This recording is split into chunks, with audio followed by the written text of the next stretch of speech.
You've entered void of rules, a realm where normal constraints cease to exist. But beware, traveller, there is one rule here. You've got to hit subscribe. Seriously, it's the only rule we have. We just reached 1,000 brave souls, and we're hunting for 9,000 more to complete our dark ritual. I mean, reach our next goal, so subscribe. Or don't. But remember, the void remembers those who defy the only rule. Now let's get into today's video. The debris field stretched across Saturn's rings like a metallic graveyard.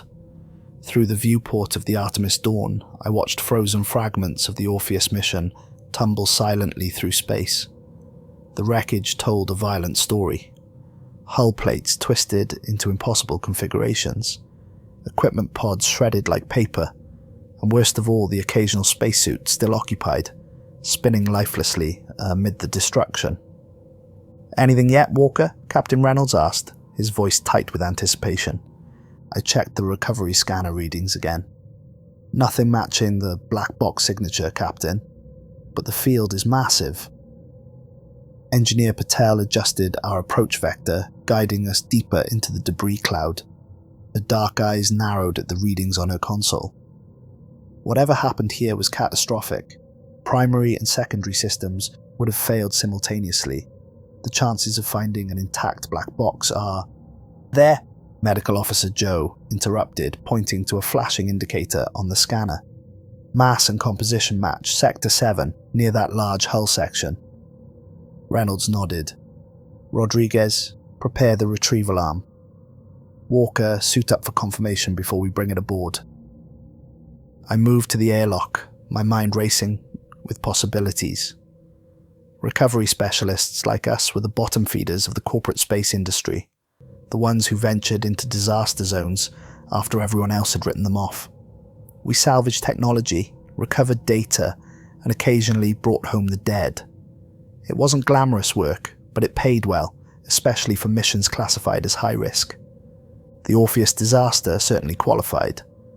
A cutting-edge research vessel, with a crew of 27, disappeared during its approach to Titan. No distress call, no warning, just silence, followed by the detection of a massive debris field 6 months later. As I sealed my helmet, Rodriguez approached with a concerned expression. His usual confident demeanor had faded since we entered Saturn's orbit. "Watch yourself out there, Walker. Something about this debris pattern doesn't look right." "When does it ever?" I replied, but I knew what he meant. Even from our initial scans, the distribution seemed off, not consistent with an explosion or collision. "I'm serious," he insisted, checking my oxygen levels. "I've worked salvage for 15 years. I've seen ships torn apart by meteorites, reactor breaches, even deliberate sabotage. This looks like something grabbed hold of the Orpheus and pulled it apart like a curious child with an insect." I wanted to dismiss his concerns as superstition, but Rodriguez had been in the recovery business longer than any of us. His instincts had saved our lives on more than one occasion. "I'll stay alert," I promised, securing my tether. "Keep the retrieval arm ready. The sooner we grab this box and get out of here, the better." The airlock cycled, and I pushed off into the void, maneuvering thrusters guiding me through the silent graveyard of the Orpheus. Up close, the destruction was even more disturbing. Metal wasn't just broken, it was warped as though subjected to impossible forces. Some sections appeared melted, others crystallized. Still others seemed to have been pulled apart fiber by fiber. "What are you seeing, Walker?" Joe's voice came through my comms. "It's strange," I admitted, navigating around what had once been a thruster assembly. The damage pattern is inconsistent, almost like the ship experienced multiple catastrophic events simultaneously. "Any sign of the crew?" Reynolds asked. I swallowed hard. Partial remains, frozen, nothing intact. I decided to spare them the details of what I was seeing. Bodies that looked like they'd been turned inside out. Organs crystallized in the vacuum of space. expressions of terror permanently frozen on shattered helmet visors. One corpse in particular caught my attention, a woman whose face was locked in a scream, but whose hands were positioned in what looked almost like reverence, as though she'd been simultaneously terrified and worshipful of whatever killed her. "Walker, your heart rate is elevating," Joe commented. "Are you all right?" "Just the usual charnel house," I replied, forcing my voice to remain steady.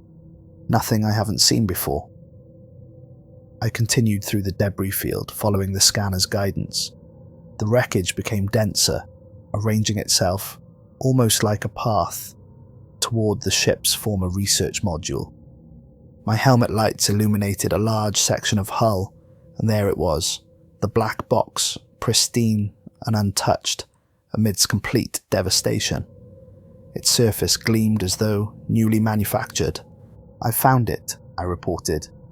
"Appears undamaged." "That's impossible," Patel responded, her voice sharp with disbelief. "Everything else is destroyed beyond recognition." "I'm looking right at it," I confirmed. "Not even a scratch." As I drew closer, I noticed something else unusual. Standard black boxes were mounted within ships, secured to structural elements to ensure their survival during catastrophic events. This one floated freely, as though it had been carefully placed in this precise spot. "Something's off," I said. "It's not attached to any part of the ship. It's just waiting here." "Could have broken free during the destruction," Reynolds suggested. "Bring it in. That's what we came for." I reached for the device, noting its strange properties immediately. It seemed to shift weight as I moved it, feeling heavier, then lighter within moments. Its surface registered as both hot and cold, simultaneously against my gloved hand. Most standard black boxes were simple data storage units in reinforced casings. This felt different, alive somehow. "Something's not right with this thing," I said. "It's responding somehow." "What do you mean responding?" Joe asked. "The surface temperature is fluctuating, and the weight keeps shifting." I examined it more closely. There are markings on it I don't recognize. Not standard manufacturer symbols. The markings resembled writing, but in no language I'd ever encountered. They seemed to shimmer slightly, changing subtly when I wasn't looking directly at them, like the visual equivalent of whispering. "Could be a prototype design," Patel suggested, though she sounded unconvinced. "The Orpheus was testing several experimental technologies." "Just bring it in," Reynolds ordered again. "That's what we're paid for." As I secured the black box to my tether and began my return to the ship, I glanced back at the debris field. For just a moment, I could have sworn the fragments shifted, orienting themselves toward me, or more precisely, toward the box in my possession. The sensation of being watched by empty space itself sent a primal shiver down my spine. The journey back to the Artemis Dawn seemed longer somehow, as though the space between me and safety was stretching. When I finally reached the airlock, I felt an overwhelming sense of relief, followed immediately by a strange reluctance to bring the box aboard, an instinct I couldn't explain and chose to ignore. Rodriguez helped me through the decontamination process, eyeing the black box warily. "That doesn't look like any recorder I've ever seen," he muttered. "Too ornate for a simple data storage unit." He was right. Now that we had it under the ship's lights, the decorative elements were more apparent. Intricate patterns etched into what had appeared to be a smooth surface from a distance. "We should isolate it in a containment field before taking it to analysis," he suggested. "It's a black box, not a biohazard," I replied, though I found myself handling it with unusual care. The moment I secured the box in our cargo hold, the Artemis Dawn shuddered. Lights flickered throughout the ship. Communications crackled with static, and for just a moment, the artificial gravity wavered. Patel studied her readings with concern. "Captain, I'm registering anomalous energy patterns. This box is active somehow." I strongly recommend we secure it in an ejection pod until we understand what we're dealing with." Reynolds dismissed the concern with a wave. "It's a black box, not a bomb. We need the data inside to understand what happened to the Orpheus. Security protocols can trigger unusual energy signatures." "These aren't standard security measures," Patel insisted. "I've recovered dozens of black boxes. None of them cause system fluctuations like this." "Could be a new prototype," Rodriguez suggested. "The Orpheus was testing experimental systems. Maybe their data recorder had additional security features." "Or perhaps the data itself is causing the interference," Joe offered. "If the box recorded whatever destroyed the Orpheus, maybe the information is corrupting our system somehow." I remained silent, still troubled by the sensation I'd experienced while handling the device. Standard black boxes were inert storage devices. They didn't feel like they were studying you. "What about trying to access the data?" I asked. "Isn't that our primary objective?" Reynolds nodded. "Patel, prepare the interface. Standard isolation protocols. Let's see what this thing knows." "I've tried," she replied, frowning at her tablet. "It's not responding to any standard access protocols. The interface port appears compatible, but nothing's registering. Override protocols? Attempted. It's like the system doesn't recognize it as a data device at all." Captain Reynolds made the decision. "We secure it in the analysis bay with standard containment protocols. Joe, run non-invasive scans only. Patel, monitor ship systems for any further anomalies. Walker, log your observations and get some rest. You look like hell." I nodded, suddenly aware of the exhaustion weighing on me. Spacewalks were always draining, but this one had left me feeling particularly depleted, as though something had been siphoning my energy. "And Rodriguez," Reynolds added, "prep the sample lab. If we can't access the data conventionally, we might need to open the casing." Patel looked up sharply. "Captain, I strongly advise against physical intrusion. We don't know what mechanisms might be triggered." "Noted," Reynolds replied, though his tone suggested he'd already made up his mind. "But our contract specifies data recovery, not just object retrieval. One way or another, we're getting inside that box." That night, none of us slept well. I dreamt of voices calling from empty corridors, whispering words in languages that didn't exist, but that I somehow understood. The voices were urgent, pleading, as though trying to warn me of something just beyond my comprehension. When I woke, gasping at 2:17 a.m., my quarters felt wrong somehow, the dimensions slightly off, corners that seemed more or less than 90 degrees.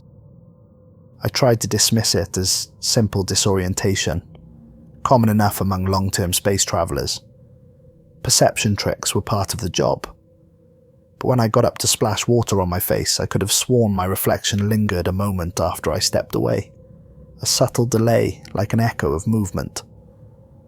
At breakfast, I wasn't the only one who'd had a rough night. Jo reported cold spots moving through her quarters, following her from room to room like a curious predator. "I could see my breath in certain areas," she explained, her hands wrapped tightly around a mug of coffee. "But the environmental controls showed normal temperature throughout." Rodriguez swore he saw shadows, moving against the light gradient, flowing like liquid across the walls. "They weren't attached to anything," he insisted, "and they moved. Purposefully." But it was Patel's experience that disturbed me most. She woke screaming that something had been standing over her bunk, watching her with eyes that weren't eyes. It was like looking at something that had learned what eyes were supposed to be, but didn't quite get it right, she explained, her hands trembling around her coffee mug, like it understood the concept but not the execution. "You had a nightmare?" Reynolds said dismissively, though I noticed he'd double-checked the security logs for her quarters. "We're all on edge after seeing that wreckage." "I wasn't asleep," Patel insisted. "I felt it breathing. Not with lungs, but like it was cycling through possibilities, trying different ways of existing in our space." Reynolds dismissed our concerns. New environment stress. We're all on edge after seeing that wreckage. Focus on the mission. The sooner we extract the data, the sooner we head home. He was right about the mission, at least. After breakfast, we gathered in the analysis bay where Joe had set up a comprehensive scanning array around the black box. The device sat in the center of the containment field, looking deceptively ordinary under the bright lights. Initial scans show inconsistent results, Joe reported, frowning at her data. Material composition keeps shifting between readings. At first I thought it was equipment error, but I've calibrated 3 times with identical results. Meaning what? Reynolds asked.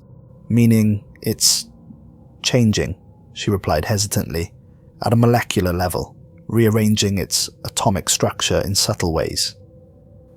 That's not possible, Patel stated flatly. Neither is a perfectly intact black box in a debris field that destroyed everything else, I pointed out. Joe continued. There's something else. I'm detecting what appears to be an internal power source, but I can't identify its nature.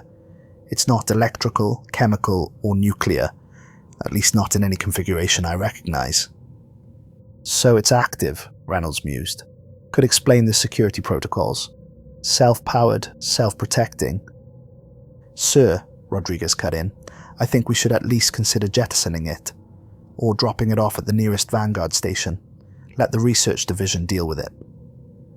And lose our recovery bonus? This contract specifically calls for data extraction. Reynolds shook his head. We proceed as planned. Joe, continue non-invasive analysis. Patel, see if you can find any access ports we've missed. The morning brought a new development. As we gathered on the bridge to plan our return journey, the main console flickered to life unprompted. Text appeared on the screen. Not in English at first, but in symbols that seemed to shift and rearrange themselves before resolving into words. What the hell is this? Reynolds demanded, as the ship's systems locked down one by one, leaving only life support and the console active. 5 statements appeared sequentially, each one causing a new system shutdown until we acknowledged it verbally. 1. Never let the box remain in darkness for more than 74 minutes. 2. The box must hear human voices at least once every 3 hours. 3. If the temperature around the box drops below 60 degrees Fahrenheit, immediately move it to another location. 4. If you hear tapping from inside the box, respond with exactly 3 taps, then move to another room. 5. Never look directly at the box between 3 o'clock and 4 a.m. ship time. The final rule appeared, and the ship's engines went offline completely. What the actual hell? Rodriguez whispered. Is this some kind of security protocol? No standard protocol I've ever encountered, Patel replied, frantically working her console. Whatever this is, it's taken control of our primary systems. I approached the console, examining the text. The formatting matches the symbols on the box. I think we're communicating with it somehow. Reynolds tried manual overrides, emergency protocols, even a full system reboot. Nothing restored functionality. Can we sever the connection? He asked Patel. It's not connected to our systems in any conventional way, she replied, bewildered. There's no data link, no physical interface. It's like it's broadcasting directly to our computers. Rodriguez attempted to contact mission control, but our transmission returned to us played backward, our own voices distorted and warped. The navigation system calculated our return trajectory and displayed the results. Our journey home had just extended from 10 days to 31. Could be a radiation effect, Joe suggested, though her voice lacked conviction. The Saturn magnetosphere has been unusually active lately. This isn't a natural phenomenon, I said quietly. The box is doing this. Reynolds paced the bridge, considering our options. After several minutes of tense silence, he made his decision. We follow the rules, he stated firmly. Until we understand what we're dealing with, we maintain these conditions, as specified. Patel, work on restoring systems. Joe, analyze that box from a distance, no direct contact. Walker and Rodriguez, let's set up protocols to maintain these conditions. And if we refuse? Patel asked. As if in response, the oxygen levels on the bridge dropped suddenly, causing us all to gasp and clutch at our throats. Just as spots began dancing in my vision, the levels returned to normal. I believe that answers your question, Reynolds said grimly. We comply. For now. We established an elaborate lighting system around the box with triple redundancies. If the main system failed, battery backups would activate. If those failed, chemical light sticks would provide illumination. The box would never experience darkness. Why 74 minutes specifically? Joe wondered, as we installed the system. Why not a round number? Maybe it's significant to whatever's inside, Rodriguez suggested. Or maybe it's just meant to keep us on edge, hard to track an odd number precisely. I noticed something as we worked. The box. It's positioned differently than when we left it. The others stopped to look. The box had indeed rotated approximately 15 degrees from its original orientation. Maybe the ship's stabilizers glitched during the system failures, Patel suggested, though she didn't sound convinced. Or maybe it moved itself, Rodriguez muttered. During our first power fluctuation test, I witnessed something impossible. Shadows cast by the box moved against the direction of the light source, stretching toward Patel as she adjusted a sensor. She jerked away with a cry, clutching her hand. It pulled me, she gasped, showing finger marks on her wrist. When the light dimmed, something reached out and tried to drag my hand toward it. Examination of the security footage showed nothing, just Patel, adjusting equipment, then recoiling. But the bruises on her wrist were undeniable, 5 distinct marks in a pattern too precise to be self-inflicted. For the second rule, we created a rotation schedule. Every 3 hours, someone would record a voice log near the box, simple reports on ship status, readings from technical manuals, even personal anecdotes, anything to maintain human voices in its presence. My first session felt ridiculous, speaking to an inanimate object as though it were listening. I chose to read from the ship's technical manual, figuring the dry content would be less personal than my own thoughts. Environmental subsystem 27B maintains oxygen recycling through a 3-stage filtration process, I recited, feeling foolish. Primary filters remove particulate matter larger than 10 microns. I continued reading for 15 minutes, then ended the recording and turned to leave. A whisper stopped me at the door, so faint I almost missed it. Thank you. I whirled around, but the room was empty except for the box, sitting innocuously in its containment field. The security monitors showed no one had entered or left besides me. After the 3rd day, Rodriguez noticed something in the audio recordings. Whispered responses between crew statements. Words just at the edge of comprehension, spoken in voices that matched none of the crew. When played at half speed, one phrase became clear. We are listening. It could be feedback, Patel suggested weakly. Signal degradation creating audio artifacts. Joe shook her head. These are structured responses to specific statements. When Walker mentioned the ship's course yesterday, there was a whisper asking about Earth. When Rodriguez talked about his home in Argentina, something asked about other places to visit. Most disturbing was what happened to our voices. Rodriguez developed throat irritation first, a persistent soreness that spread to anyone who spoke directly to the box. Joe examined his throat and found tiny black veins spreading across his vocal cords. It's like some kind of sympathetic reaction, she explained during our evening briefing. The tissue is being remodeled at a cellular level. Remodeled into what? I asked. Joe shook her head. I don't know, but it's spreading. Rodriguez's vocal changes are accelerating, and I've detected similar formations beginning in my own throat. Rodriguez demonstrated by speaking. His once smooth tenor now carried an undertone, a secondary vibration that created the unsettling impression of two voices speaking in perfect unison. "Does it hurt?" Reynolds asked. "Not exactly," Rodriguez replied, with his new disturbing harmony. "It feels like accommodation, like making room for something else." The third rule proved most challenging. Temperature sensors installed around the box detected impossible cold spots that moved like living things, circulating through nearby rooms in patterns that suggested intelligence. The cold wasn't constant. It would appear suddenly, dropping the local temperature by 30 degrees or more in seconds, then dissipate just as quickly. During his shift, Rodriguez followed one such cold anomaly into a maintenance shaft, driven by curiosity or perhaps something more sinister. He didn't respond to comms for nearly 2 hours. We found him huddled in a corner of the shaft, disoriented and shivering, with frost covering his eyes. The temperature in the shaft had dropped to nearly minus 40 degrees Fahrenheit, though the environmental systems showed normal readings.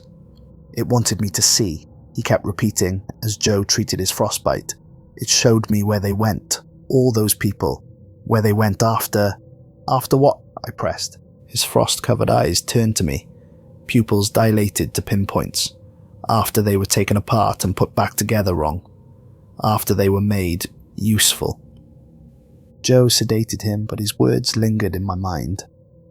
What had he seen in that frozen darkness? The cold spots forced us to relocate the box 7 times, in a single day. We noticed a pattern. Each location became permanently colder after the box was moved, as though something residual remained behind. By the 8th day, we were running out of warm places to keep it.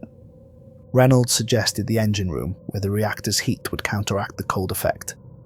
It worked temporarily, but created a new problem. The reactor efficiency dropped by 17%, within hours of the box's placement nearby. Patel reported unusual patterns in the reaction mass, currents that shouldn't be possible under normal physics. "It's like it's feeding on the energy," she explained, "creating some kind of siphon effect." "Feeding for what purpose?" Reynolds asked. Patel hesitated. "To grow stronger, maybe, or to facilitate whatever's happening during the 3 a.m. period." By this point, we'd established a complex dance of protocols. The box moved to a new location whenever temperatures dropped.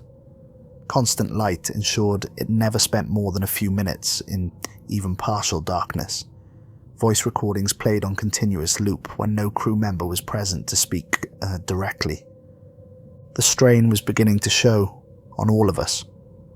Sleep deprivation combined with constant vigilance left us irritable and paranoid. Simple tasks took twice as long as they should. Mistakes became more frequent. A dropped tool, a missed reading, a forgotten check-in. On the night of the 9th day, the tapping began. I was monitoring the box when I heard it, a rhythmic sequence from inside that matched an old Morse distress pattern. Following protocol, I responded with exactly 3 taps and left the room. When I returned an hour later for my regular check, the box had changed position. Not dramatically, just rotated approximately 12 degrees on its axis. Our security footage showed no one entering the room, no vibration that might have shifted it.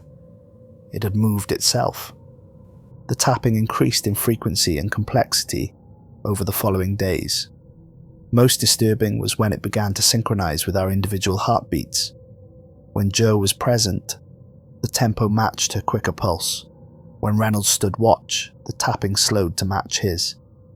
"It's trying to communicate," Reynolds became convinced.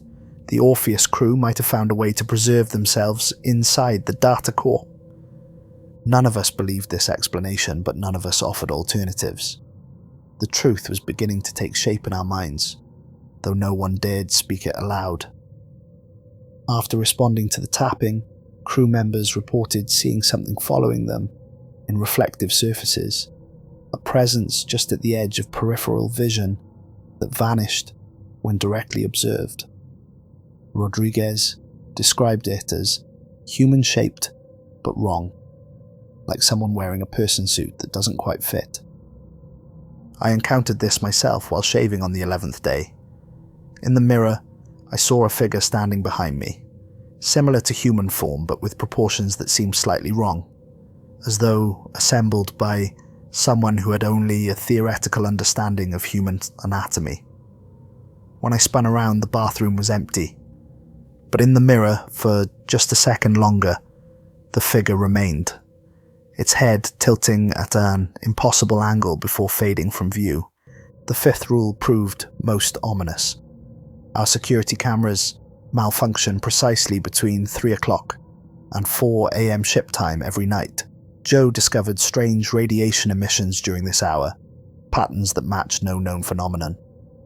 It's like reality itself becomes thinner during that hour, she explained, showing us readouts that made little sense, as though the barrier between wherever that thing is from and our space becomes more permeable. Patel, determined to understand what happened during the forbidden hour, set up an automated observation system, a standalone camera not connected to ship systems, operating on an independent power source. The footage showed something that made even the stoic engineer pale. For exactly 4 seconds at 3:33 a.m., the box appeared to open along seams that weren't physically present, revealing not an interior but a void that seemed to pull light inward. That's not possible, Reynolds insisted, when we viewed the footage.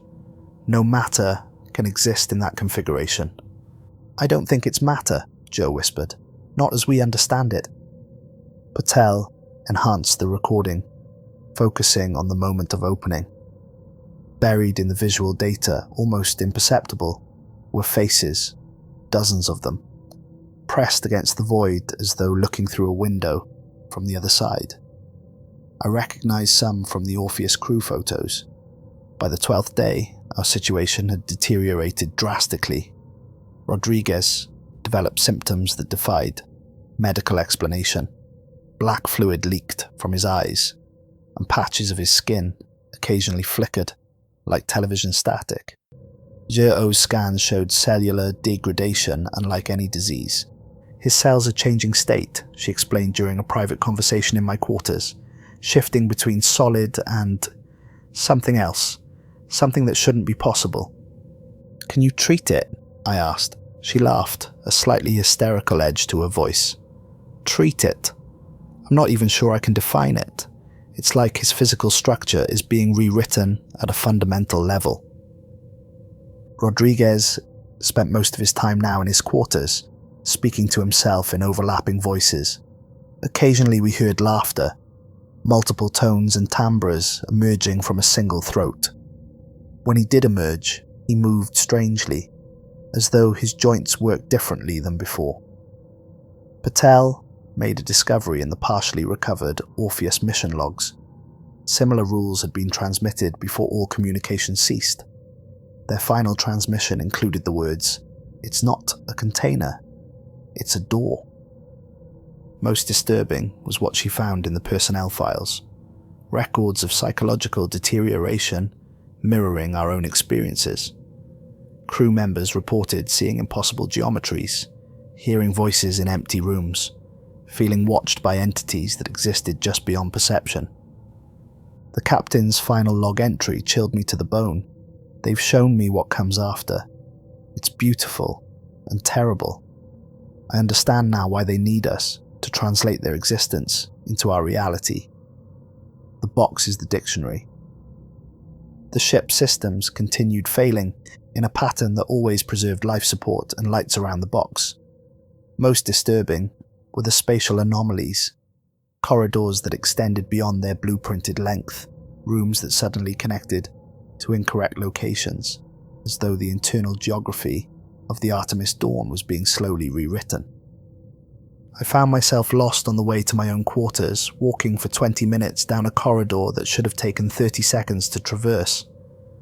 When I finally reached my destination, the room itself had changed, the dimensions subtly wrong, as though the space had been stretched in certain directions and compressed in others. My personal effects had been rearranged, not haphazardly, but with deliberate precision. My books formed a perfect spiral on the floor. My clothes had been folded into complex origami-like shapes, and on my mirror, written in condensation that shouldn't have been possible in the ship's controlled environment, were the words, "Thank you for your voice." Captain Reynolds grew increasingly obsessed with the box, spending hours observing it from a safe distance. "There's a pattern to its behaviour," he insisted during our 14th day briefing. "If we can understand what it wants, maybe we can negotiate." "Negotiate?" Patel asked incredulously. "With what? We don't even know what it is." "It's intelligent," Reynolds argued. "It's learning about us, studying us. That suggests a purpose beyond simple destruction." "Or it's playing with its food," I countered, earning a sharp look from the captain. Joe sided with me. "Whatever this thing is, it's changing us. The alterations to Rodriguez's cellular structure are accelerating. The black veining has reached his brain tissue." "Have you noticed the dreams?" I asked suddenly. "How they're becoming identical?" Everyone fell silent. We'd all experienced it, the same nightmare landscape of twisted architecture and skies filled with shapes that hurt to perceive. A vast city built by minds that understood space differently than human perception allowed. "It's showing us its home," Joe whispered. "Preparing us." "For what?" Patel asked. No one answered. No one needed to. That evening, we discovered Rodriguez had been secretly communicating with the box. Hidden audio files revealed hours of conversation. Rodriguez speaking in his doubled voice, the box responding with taps that grew increasingly complex. In the final recording, Rodriguez could be heard saying, "Yes, I understand now. I'll help them see." We found him in the cargo bay, unconscious but breathing. His body temperature dropped to near fatal levels. His skin had turned translucent in places, revealing not organs and tissue but intricate, geometric patterns that shifted and pulsed with their own internal logic. "It's rewriting him," Joe said as we moved him to medical, reprogramming his biological processes at the molecular level. "Can you stop it?" Reynolds asked. Joe shook her head. "I wouldn't even know where to begin. This isn't a disease or infection. It's a fundamental change to the nature of his physical being." "Is he still him?" I asked quietly. "I don't know," she admitted. "Brain activity is present, but the patterns are unlike anything I've ever seen. It's as though his neural pathways have been reconfigured to process information differently." "What does that mean?" "It means," she said slowly, "that whatever Rodriguez is becoming, it might perceive reality in ways we can't comprehend. The transformation could be allowing him to see dimensions or aspects of existence that human neurology isn't equipped to process." We sedated him and established a constant watch. I took the first shift, sitting beside his bed as the ship's night cycle began. For hours, he remained motionless, except for the occasional ripple beneath his skin, like something testing the boundaries of its container. Near the end of my watch, his eyes opened. They were still recognizably human, but the irises had changed, expanding to fill the entire visible surface, midnight black with pinpricks of light that seemed to move like stars.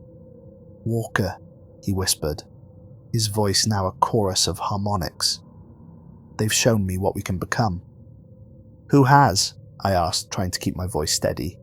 "What's happening to you, Rodriguez?" "The architects," he replied. "The ones who exist in the angles between reality. They've been watching us for so long, trying to understand. The Orpheus crew found a way to let them in." "Found what? What was the Orpheus researching?" His expression changed to one of rapture. "Transdimensional physics. The barriers between realities. They discovered places where the walls are thin, where other geometries can intersect with our own." He reached out with a hand that seemed to have too many joints. "I could show you. It doesn't have to hurt." I backed away. "Rest now. We'll talk more later." His smile was wrong somehow, extending slightly farther than his face should allow. It's too late, for all of us. The door is almost open. On the 15th night, exhaustion finally caught up with me. I'd been maintaining the rules diligently, watching my crewmates deteriorate, fighting my own growing dread. During my shift, an intense tapping sequence began, faster and more insistent than any previous incident. The pattern was complex, almost musical, with overlapping rhythms that seemed to form a structure too intricate for simple communication. It reminded me of something from my childhood, my grandmother's cuckoo clock, with its complex chiming sequence that fascinated and terrified me as a small boy. In my fatigue-addled state, I made the critical error. I tapped back 4 times instead of the required 3. The response was immediate. Ship gravity reversed violently, crushing Rodriguez against the ceiling of the medical bay with such force that his body ruptured, but instead of blood and tissue, what poured from him was a swirling mass of geometric patterns and dark liquid that moved, with purpose, flowing along the ceiling toward the cargo bay. The box's surface began to ripple and pulse with internal light. Temperature throughout the ship plummeted as emergency systems failed catastrophically. Ice crystals formed in the air, creating beautiful and terrible patterns that mimicked the same geometries we'd seen in our shared dreams. I struggled against the inverted gravity, pulling myself along ceiling-mounted conduits towards the bridge. Alarms blared throughout the ship, lights alternating between blinding flashes and complete darkness. Captain Reynolds rushed to the cargo hold, his eyes wild with a terrible understanding. "I know what it needs now," he shouted over the alarms. "I've seen what comes after. It showed me everything." "Reynolds, don't!" Patel screamed, trying to catch his arm as he passed. Her fingers closed on emptiness. Though he appeared solid, her hand passed through him, as though he were already becoming something else. The ship's internal communication system activated, broadcasting Reynolds' voice to every compartment. "This isn't an invasion, it's transcendence. They don't want to destroy us, they want to elevate us to their level of existence. We've been looking at this all wrong." The box split open along angles that hurt my eyes to perceive, revealing not a physical space but an absence, a geometric void that pulled light and matter inward. Reynolds approached it with arms outstretched in welcome. "It's beautiful," were his last words before he stepped into the opening, his body distorted as though viewed through warped glass, stretching and compressing simultaneously before being absorbed completely. What emerged wasn't solid or gaseous or anything our language can properly describe. It moved through the ship as geometric patterns that violated normal physics, leaving reality broken in its wake.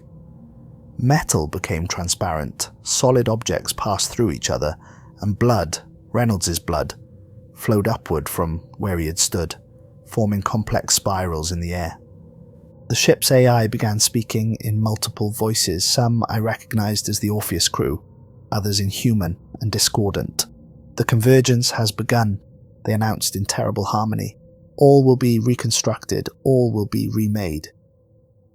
The walls of the cargo bay began to fold inward, creating surfaces and angles that couldn't exist in 3-dimensional space. I watched, transfixed with horror, as ordinary matter transformed into something else, not through destruction, but through a fundamental rewriting of its properties. "Walker!"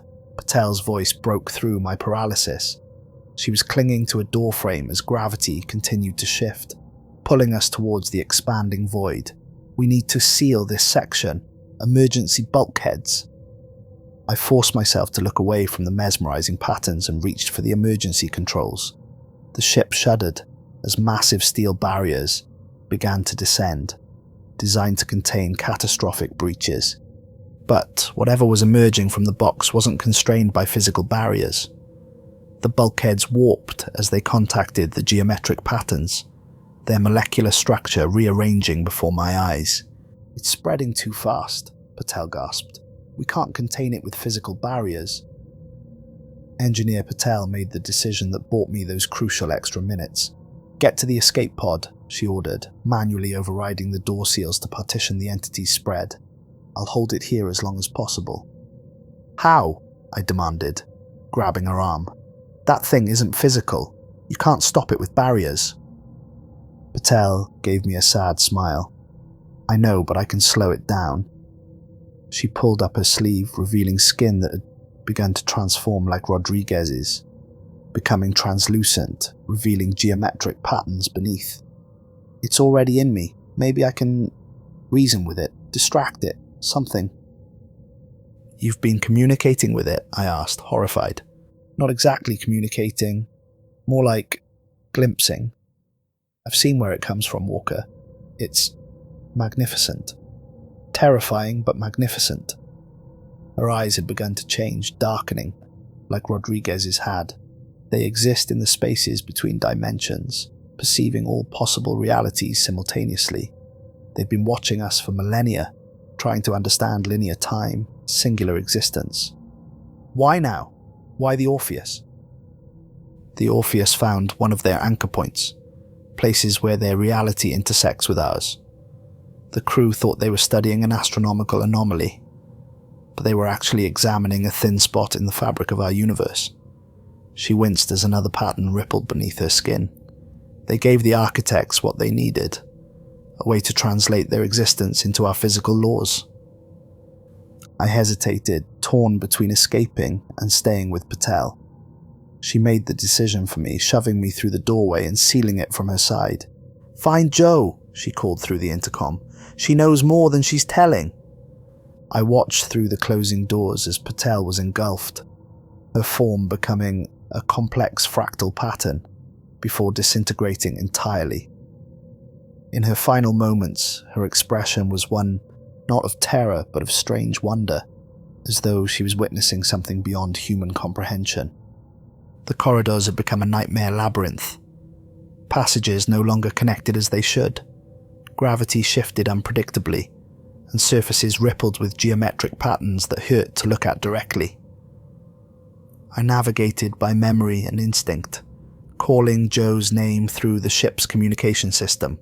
"Joe, where are you?" Her voice came back distorted, as though speaking through multiple mouths simultaneously. "Central Lab, hurry. I found something in the Orpheus data." I ran, stumbled, and crawled my way through the disintegrating ship. Doorways opened onto impossible spaces. Floors became walls, became ceilings. At one point, I passed through a section of corridor that seemed to exist in negative space, my body becoming a silhouette cut from darkness, revealing a luminous landscape beyond. When I finally reached the lab, I found Joe hunched over a console, frantically sorting through data files. The room itself was relatively untouched by the reality distortions, though frost patterns were forming along the walls, creating the same angular geometries we'd seen throughout the ship. "The Orpheus mission," Joe gasped without looking up. "It wasn't a research vessel. At least, that wasn't its primary purpose." "What are you talking about?" I demanded, checking the exits. The patterns were spreading faster now, seeping under doors and through ventilation shafts. "It was a containment vessel," she explained, pulling up classified documents, designed to capture and study trans-dimensional anomalies. "Look at this. The crew weren't just scientists.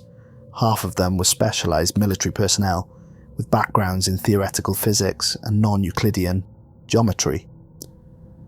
She showed me crew profiles I'd never seen before, redacted from the official mission briefing.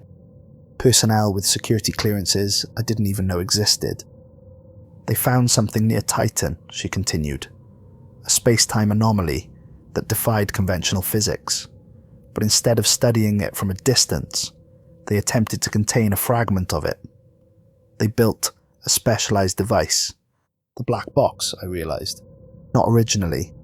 The box was designed as a containment unit, utilizing quantum field technology to isolate the anomaly from normal space-time. She pulled up schematics that looked nothing like the object we'd recovered. But something went wrong. The anomaly adapted. It reconfigured the containment unit, turning it from a prison into a portal. "And the rules?" I asked, suddenly understanding. They were containment protocols. Joe nodded grimly. Emergency procedures to maintain separation between our reality and theirs. The Orpheus crew discovered that certain conditions, darkness, silence, cold, weakened the barriers. The tapping was likely their first attempt at communication. And the 3 o'clock to 4 a.m. prohibition. The anomalies influenced peaks during that hour. Something about the quantum state of our local space-time creates a window of opportunity. She looked up at me, her eyes now showing the same strange darkness that had consumed Rodriguez and Patel. "I've been deciphering more of the Orpheus logs," Joe gasped as we ran. "The box was never meant to contain anything. It's a doorway that needed specific conditions to fully open." "The rules," I realized with horror. "We weren't containing it. We were completing a ritual." "Exactly," Joe nodded. "The darkness limitation, the human voices, the temperature regulation, the acknowledgement of contact, all designed to strengthen the connection between dimensions. The prohibition against observation during the specific hour was to prevent us from disrupting the process when the barrier was thinnest." "But why?" I demanded as we rounded a corner that should have led to the escape pod bay but instead opened into what appeared to be the mess hall, though all the furniture now hung from the ceiling. "Why create a system that ensures its own release?" "It didn't create the system," Joe explained as we backtracked, trying to find the correct path through the ship's increasingly non-Euclidean geometry. "We did. The original researchers on the Orpheus. They found something out there near Titan, an anomaly, a breach between dimensions. They studied it, were changed by it, and built the box as a way to transport it back to Earth for further study." "Are you saying they wanted this to happen?" "I'm saying they became something else during their research," Joe replied. "Something that no longer thought like humans. The logs show their transformation, how they began to perceive reality differently, how they started preparing for what they called the reconstruction." We finally located the escape pod bay, though reaching it required crawling through a maintenance tunnel that seemed to extend for miles. Despite being only 10 feet long, according to the ship's blueprints, the effort left us both gasping and disoriented. The escape pods themselves had been altered. Their sleek, utilitarian designs had been transformed into organic mechanical hybrids, surfaces covered with the same shifting patterns we'd seen throughout the ship. "They're being remade," Joe whispered, examining the nearest pod. "Everything the entity touches is being translated into its native geometry." I checked the pod systems, relieved to find they still functioned, if erratically. "This one might still work. We need to..." Joe stopped suddenly, mid-corridor, her expression changing to one of rapture. "I can hear them now," she whispered. "They're showing me everything. The new configurations, the geometries of thought, the architecture of perception." As she turned toward me, I saw her face ripple, additional features emerging and submerging beneath her skin. Eyes opening where none should be. Multiple shifting profiles visible simultaneously from the same angle. "Don't you want to understand?" she asked in overlapping voices. "Don't you want to see what we were always meant to become?" I backed away slowly. "Joe, listen to me.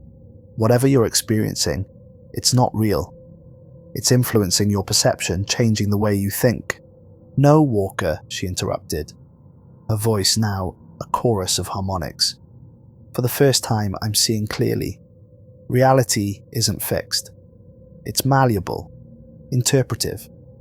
What we perceive as solid matter is merely a consensus agreement between conscious observers. They're showing us how to break that consensus, how to rewrite the rules." Her body began to shift, limbs elongating and multiplying, skin becoming translucent to reveal the complex geometries beneath. "It doesn't have to hurt," she said, reaching for me with too many arms. "Let me show you. Let me help you see." I ran. Behind me, the ship folded in on itself like origami, crafted by mad hands. The escape pod loomed ahead, my last hope for survival. As I reached for the hatch controls, Joe's voice called out once more, now barely recognizable as human. "Walker, you can't escape it. The process has already begun in you, too." I glanced down at my arm and saw with horror that she was right. My skin had taken on a subtle translucency, and beneath it, faint geometric patterns were beginning to form. But, unlike the others, I felt no rapture, no acceptance, only primal terror.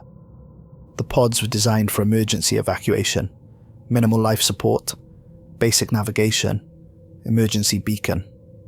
I sealed myself inside and initiated launch, watching through the viewport as the Artemis Dawn distorted and compressed, its structure collapsing into a singularity. For one blessed moment, I felt relief. I had escaped. The entity was contained in whatever dimensional trap had claimed the ship. Earth would receive my warning, and no recovery team would ever approach these coordinates again. Then I heard it, a soft tapping from the storage compartment behind my seat. With trembling hands, I opened the compartment. There it was, an identical black box, secured to the pod's frame as part of standard emergency protocols. All recovery vessels included them in their escape systems. As the realization crashed over me, I understood the horrible truth. The entity hadn't been trying to escape. It had been orchestrating its own distribution across space. Through the viewport, I watched hundreds of similar pods ejecting from the dissolving Artemis Dawn, each carrying a black box to new destinations, new crews, new worlds. In the darkness of space, they glinted like spores from a cosmic fungus, spreading an infection between stars. The console before me flickered to life, displaying new text, rules more complex and numerous than before. Some appeared as symbols my mind couldn't process, causing nausea and vertigo when I attempted to focus on them. Others were clear enough, including one that made my blood run cold. Speak to the box every hour. Tell it about Earth. I've disabled the emergency beacon. It's a small rebellion, probably futile. But I had to try something. My oxygen will last another 36 hours at most. After that, whatever remains of me will join Reynolds, Patel, Joe, and Rodriguez in their new configuration of existence. The transformation is accelerating. My right arm now moves with too many joints, bending in directions that should be impossible. My reflection shows eyes that are becoming something else, windows to somewhere I don't want to see. I can feel my thoughts changing, restructuring into patterns that aren't human. But I still resist. I still remember who I am, what I am, human, limited, mortal. And in those limitations, there is a kind of freedom the architects may never understand. I record this final log, not with hope of rescue, but as a warning. If by some miracle this message reaches Earth, heed my words. If you find a black box among the wreckage of deep space missions, do not recover it. Do not study it. Destroy it immediately, along with any vessel containing it. They're coming now. I can see them through the hull, shapes that exist between spaces, entities that perceive our dimension as we might perceive a drawing on paper. They don't need doors anymore. They've learned enough about our reality to bend its rules. The box is tapping again, a new rhythm, more insistent. My throat burns with black veins, and when I speak, I can already hear the chorus beginning, other voices joining mine. The last human thought I will ever have is this. I think I understand now why the Orpheus crew didn't send a distress call. It wasn't that they couldn't. It was that they didn't want to be saved. Beyond the viewport, Saturn's rings are changing. The debris pattern of the Orpheus rearranging itself into a vast symbol visible only from a distance. A beacon or a warning. I can no longer tell which. As my consciousness fragments into geometric patterns, I realize the true horror.